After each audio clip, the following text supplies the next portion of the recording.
Good afternoon, friends, and we are back again with our Facebook Live at Apollo Hospitals, Kolkata. Today we have Dr. Devmallo Bhattacharya, consultant hematologist, Apollo Hospitals, Kolkata. Good afternoon, sir. Good afternoon. Today's topic, as we know, is hemophilia. So the question that first comes to our mind organically is, what is hemophilia? Yeah, hemophilia is not a familiar term in the society. Hemophilia means bleeding in the abnormal sites, mostly in the joints. So patients present with joint bleed. So this is the hemophilia in a nutshell, but there are many types of hemophilia which will be coming later in our discussions. For all information, for all, it is that hemophilia is a bleeding in the joints and abnormal parts. Thank you, doctor, for making us understand what is hemophilia. The second question, again, very organic and very common, that would be, is who are affected the most by hemophilia? Yeah, because this is a very important question, because mostly males are affected, females are not. There are very rare instances that where we get a female patient with hemophilia. So for all practical purposes, only males are affected because it is a sex chromosome linked disease. So that's why it affects only males. Right. Are there types of hemophilia? If so, then what are the types of hemophilia seen amongst patients? Yeah, there are different categories. Like mostly there are two types: type A and hemophilia type B. Hemophilia A means there is a deficiency of the factor 8. Factor 8 is a clotting factor present in our blood. It is a minor small proteins which helps in the coagulation or clotting of our blood. So in hemophilia A patients, the factor 8 is deficient, whereas in hemophilia B patients, the factor 9 is deficient. But hemophilia A is much more common than hemophilia B. And again, there are another classification according to the symptoms or severity. So these are the mild, moderate and severe. So in this COVID era, you must be knowing what is mild, what is moderate and what is severe.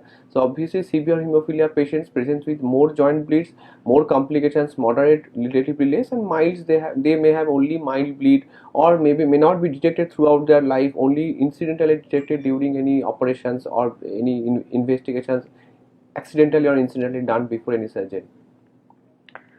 What would be the possible complications that you would see during the treatment of hemophilia patients? Yeah, in India is a definitely it is a socio-economically challenged country. So we may get many patients who are not actually diagnosed at the beginning of their life, because the patients are mostly children, because the children present with joint bleed.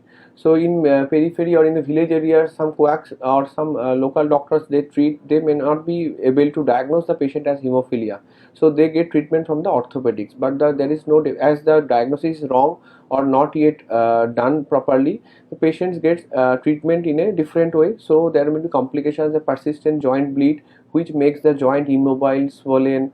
That makes a lots of complications, including in problem in ambulations of the patient. So the patient gets limping. There are many other situations like bleeding in the urine or in the kidney tract, so that there is blood in the urine, or in rare instances there may be bleeding within the brain. So these are the all dreadful complications of hemophilia which we get if there is no proper treatment, or better to say not proper diagnosis at the baseline. Since we are at treatment of hemophilia, how long does a patient require the treatment? Yeah, that answer is very grim, because patient, it is a genetic disease, hereditary disease, transmitted disease, so there is no permanent cure available till now. So the treatment will go lifelong. So this is the main drawback of hemophilia disease, that there is no permanent cure. It's not like malaria that we give some medicine and patient gets cured. So the treatment is lifelong. So there's psychological counseling, patient's background, financial background, everything is very important while we treat a patient of hemophilia.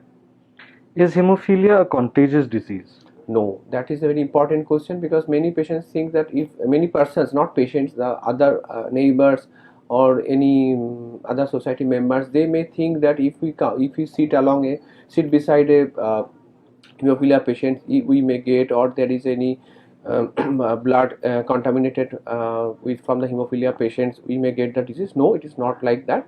It is not a infectious disease. It is a genetically disease, so it cannot be contagious. How much is the financial burden on the family of a hemophilia patient?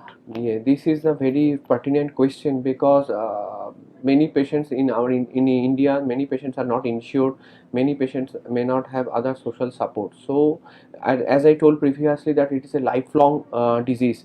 So the financial burden is havoc because the factors, the coagulation factors we treat for hemophilia are quite costly, and often it is not acting in lower doses. We may require high doses to treat. So the financial burden is very high as per from the cost of the medicine, as well as for maintenance of the normal lifestyles like prevention of the further bleeding, prevention of injury, prevention of or treatment of complications like the patient is having a joint deformities, he may go for orthopedic surgery.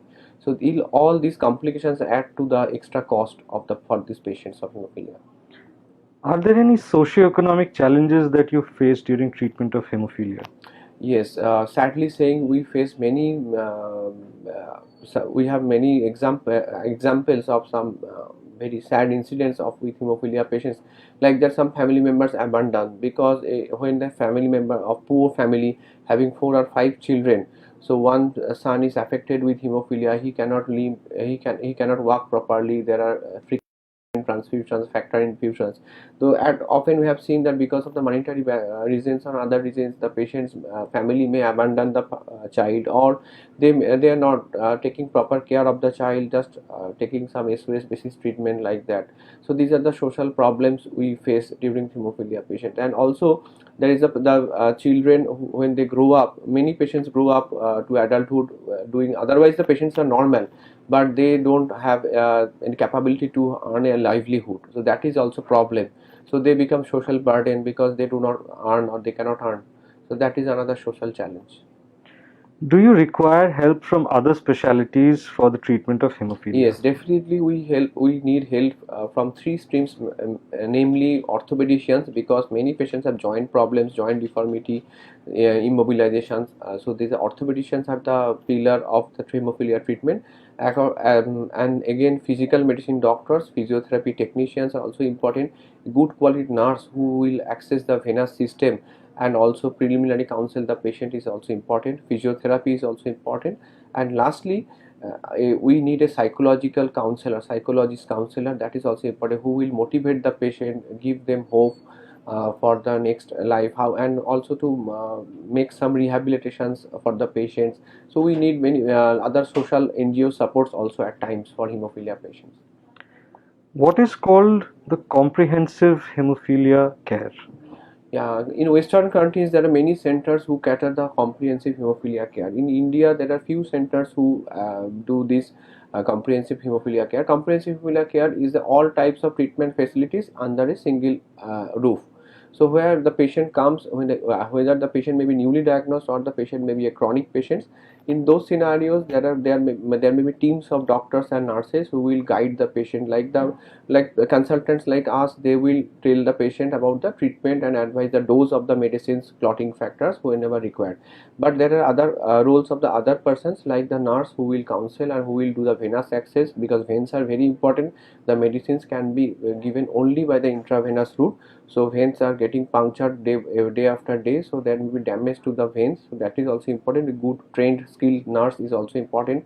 Along with that, there may be physiotherapy, you need orthopedicians, you need counselors, like that. So that is called comprehensive healthcare. There are all types of facilities or modalities of treatment available under a single roof.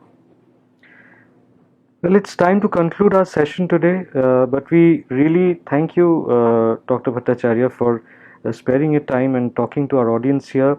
I'm sure we'll have more questions from our audience and we'll get them answered by you.